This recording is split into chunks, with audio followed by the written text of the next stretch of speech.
అవుగాని police టౌన్కు ఎన్నడన్నా పోయినరా నల్ల మీరు? హా ఏంది మల్లీశ్వరి పుసుకున్న గట్లన పడితివి? పోలీసు టౌన్లకు ఎవరన్నా పోతారా, పోవాలనుకుంటారా అని గరమయ్యేరులా నా మీద. అంటే నేను అనేది ఏంటంటే ఏదన్నా ఫిర్యాదు ఇవ్వడానికో లేకుంటే పోలీసులకు బాధలు చెప్పుకునేందుకో పంచాది తెంపుకునేందుకో పోయినరా అని అడుగుతాన్నా. పోలీసు టౌన్లకు గందుకే పోతాం కదా. అయితే ఇప్పుడు మనము తమిళనాడులో ఉన్న ఒక పోలీసు టౌన్కు పోవాలల్లా.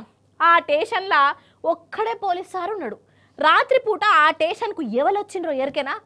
చూస్తే మీకు చక్కెర వచ్చినట్టు అయిపోతుంది, కరెంటు షాక్ కొట్టినట్టు కూడా అవుతుంది కావచ్చల్లా. అమ్మో చూడుండ్రు ఏందో అది. అందరు సైలెన్స్. ఇప్పుడు మీకు చూయిస్తా ఆగుర్రి.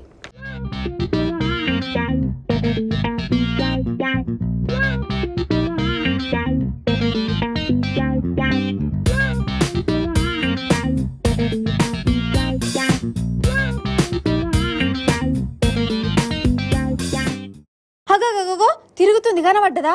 అడవి పిల్లో గంటు పిల్లో లేకుంటే కుక్కనో అనుకోగల. కాదు చిరుత పులి డైరెక్ట్ పోలీస్ టౌన్కి వచ్చి ఈ అర్ర తిరుగుతుంది. ఎవరి కోసమో చూస్తుంది. అగో ఈ అర్రలకు పోయి బయటకు వచ్చినట్టున్నది. ఏం కావాలనే పులి నీకు? పోలీస్ కంప్లైంట్ ఇచ్చేందుకు వచ్చినవానే? వామ్మో ఈడ చూడుర్రి, ఎర్రల పోలీస్ అని ఉన్నాడు కదా. అంటే మనిషి ఉండగానే ఈ పులి అండ్లకు పోయింది.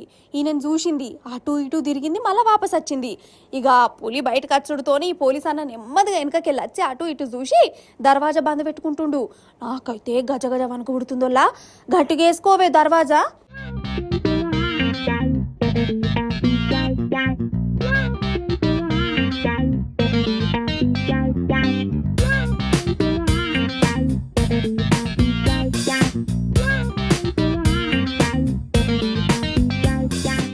కానీ ఈడ చూడుర్రి, పులి మనిషిని చూసినా ఆయననేమనలే. అది ఆకలి మంటతోనే అర్రలకచ్చి కూడా ఈయనను మెసిలియలే. ఆయన కూడా పులిని చూసి బీరుపై చూసుకుంటూ నిలబడ్డాడు కానీ కోతేశాలు వేయలేదట. అందుకే కావచ్చు అది సబ్బు చేయకపోయింది. అగర్సే ఈయన మరలబడ్డట్టు ఎత్తే అది కూడా మరలబడు, అంతేనా? అందుకే ఏ జీవి కూడా ఉత్తపచ్చగా మనిషి మీదకి పోదొల్లా. మనుషులు అంటే జీవాలకు కోపాలేముండయి, ఖాళీ మనం ఏమైనా అంటమేమో అనే భయంతోనే అవి మరలబడతాయి, అంతే కదా.